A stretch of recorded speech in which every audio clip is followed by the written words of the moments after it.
Assalamualaikum warahmatullahi wabarakatuh. Waalaikumsalam warahmatullahi wabarakatuh. Alhamdulillahirabbil alamin. Asyhadu an la ilaha illallah wa asyhadu anna Muhammadan abduhu wa rasuluh.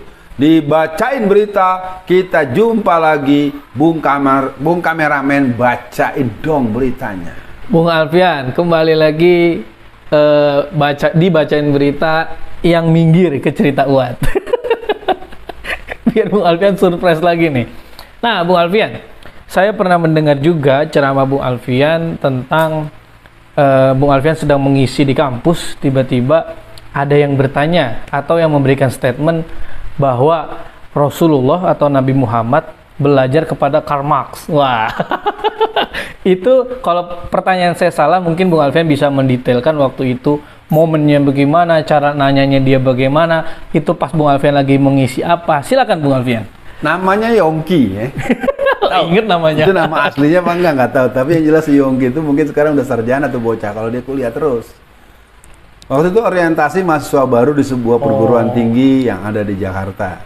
Dan perguruan tinggi tersebut cukup berkelas dengan akreditasinya A. Weish. Ya, tentu bisa dipilih lah mananya. Nah, waktu itu saya memberi pembekalan tentang peran dakwah mahasiswa, tentang peran pembangunan, pokoknya urusan bagaimana mahasiswa itu berperan secara kemasyarakatan. Rupanya si Fulan tadi, atau orang yang saya sebut namanya tadi itu, dia memahami bahwa saya ini punya basic sebagai seorang yang sangat menguasai seluk-beluk gerakan komunisme PKI. Iya. Dan dia berdiri ketika bertanya, dia kenalkan namanya dan dia tunjuk-tunjuk muka saya tuh. Oh, itu setelah Bung Alfian mengisi. Iya. Sesi tanya jawab lah Iya. ya. Terus, Saudara Alfian, Anda ini harus belajar sejarah. waduh. Anda tahu bahwa namanya Karl Marx itu adalah orang yang menjadikan tempat berguru dari orang yang namanya si Muhammad itu. Wah, kurang ajar. Akhirnya orang yang banyak kan karena gayanya yang begitu, dia pegang mic kan tepuk tangan semua kan. Nah, saya sebagai narasumber yang bukan pemula lah ya, karena saya sudah aktif dari saat itu saya sudah lebih dari 20 tahunan, hampir 30 tahun juga jadi dosen. Saya liatin, dia nanya terus, orang-orang semua applause, tepuk tangan. Akhirnya selesai itu, moderator serahkan kepada saya. Baik, kalau begitu saya jawab. Kepada penanya, dengarkan penjelasan saya, mari berpikir dengan logika sederhana. Lo bilang bahwa Nabi Muhammad itu berguru pada Karl Marx. Tahu nggak lo, Karl Marx sama Nabi Muhammad beda tahun, beda umur, beda abad. Nah, saya gituin. Lalu saya bilang, yang namanya Karl Marx itu lahirnya di Trier, Jerman. Tanggal 5 bulan Mei tahun 1818. Iya. Nah itu ya, 1818, 1818, tanggal 5 ya. Dengerin ya, saya bilang gitu. Iya. Nah, sementara Rasulullah, nabinya orang-orang yang beriman, mungkin antum tidak beriman kali ya. Nah, itu lahirnya bulan April tahun 571. Jadi selisihnya saja 1000 sekian tahun. Lalu Anda gimana bisa ngomong begitu? Nah, artinya sebagai sebuah penegasan, pernyataan Anda tertolak secara historis. Dan inilah sebagai ekspresi orang-orang yang ateis, orang-orang yang anti terhadap ketuhanan, kerasulan, dan segala macam. Nah, akhirnya apa? Bung kameramen, peserta yang banyak itu berbalik tepuk tangan lagi, karena mereka merasakan bahwa apa yang dinyatakan oleh si Yongki tadi itu sebuah omongan yang memang bombastis. Dan itu gaya-gaya orang komunis itu. Dia bombastis, ngomongnya itu agitasi, propaganda, tidak logis. Makanya itu sekarang kalau kita seperti sekarang ini, banyak hal-hal yang tidak logis dijadikan sebuah keharusan yang orang kebingungan bagaimana prakteknya, orang nggak ngerti. Nah, intinya Yongki teras mendapatkan lawan tanding yang tidak sebanding. Enggak, ya, yang apa ya? Ya boleh lah, maksudnya silakanlah dia kiri, tapi nggak blow on gitu juga kali Bang Alfian. Dapatnya begitu Bung kameramen. Diajarin begitu, memang begitu. Kan seperti kalau kita tahu ya, namanya Subandrio itu kan ketua Badan Intelijen BPI. Ya, BP itu Badan Intelijen di zaman Orde Lama. Ketika di pengadilan dia begitu juga. Iya. Ditanya oleh hakim, kamu udah pergi haji, sudah kemana? Ke Peking. Makanya disebut haji Peking, biar tahu aja. Pihak anti komunis menilai sepak terjang Subandrio selalu mendukung manuver PKI. Tidak heran jika Subandrio dimusuhi oleh kalangan anti komunis. Salah satunya kalangan Nahdlatul Ulama yang menganggap Subandrio itu adalah bagian dari PKI. Jadi dalam sejarah-sejarah komunis lucu-lucu. Iya.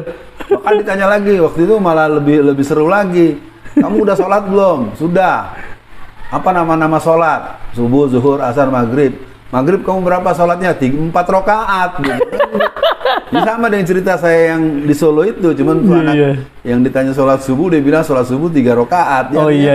Itu kalau ini memang si Subandrio sempat bilang bahwa sholat maghrib itu 4 rakaat.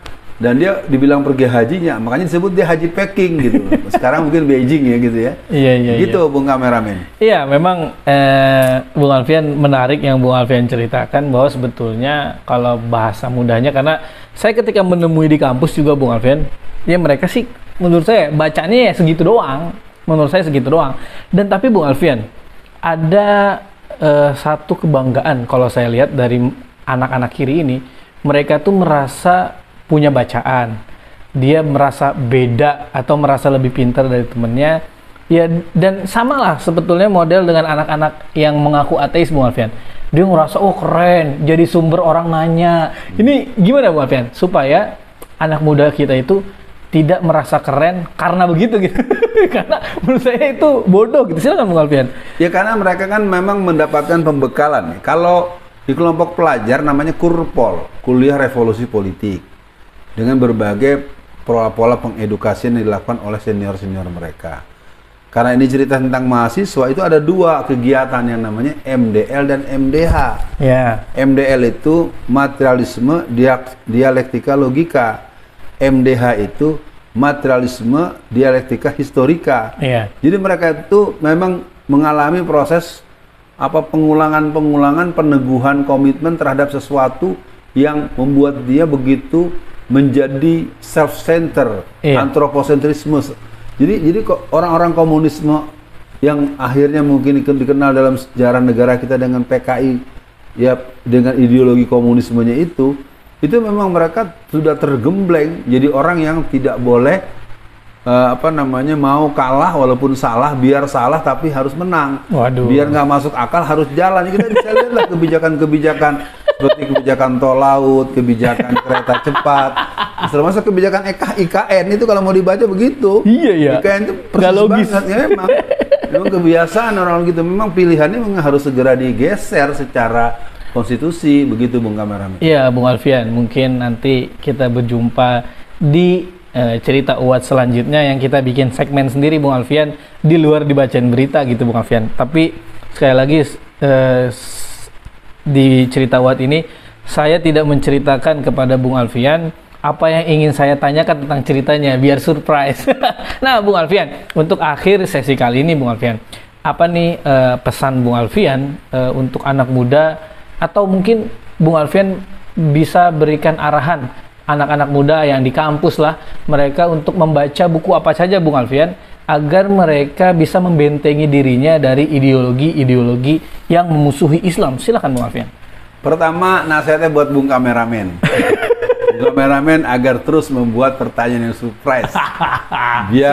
Biar arsip-arsip kotak Pandoranya Bung Alfian bisa terbuka, itu yang pertama. Iya. Nah, yang kedua buat pemirsa, saya juga berharap nanti Bung Kameramen punya kebijakan. Kita perlu sekali waktu ada semodel dialog live tentang gerakan PKI. Betulkah PKI itu bangkit? Nah, nanti ada prakondisi tersendiri atau sistematika acara yang perlu dibangun.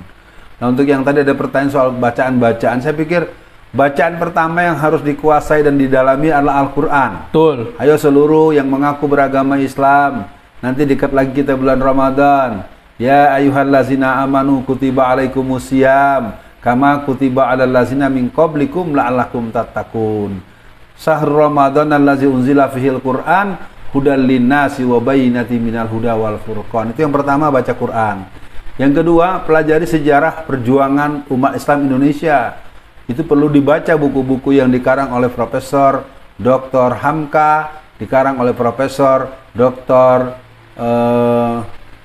Ahmad Mansur Suryanegara, dan beberapa tulisan seperti oleh Tiar Anwar Bahtiar, Adian Husaini, dan beberapa orang-orang yang punya kemampuan menuliskan tulisan-tulisan sejarah perjuangan umat Islam, termasuk sejarah perjuangan politik umat Islam. Maka biografi tokoh-tokoh pejuang Islam masa lalu harus dibuka, termasuk sejarah perjuangan NU, sejarah perjuangan Muhammadiyah, perjuangan Persis, Al-Wasliyah, yang jangan lupa sekali Jamiat Khair, karena Jamiat Khair itu sebuah lembaga kelembagaan organisasi yang didirikan pada tahun 1903. Dia lebih mendahului daripada yang namanya Serikat Dagang Islam yang didirikan tahun 1905, yang diteruskan oleh SI tahun 1911.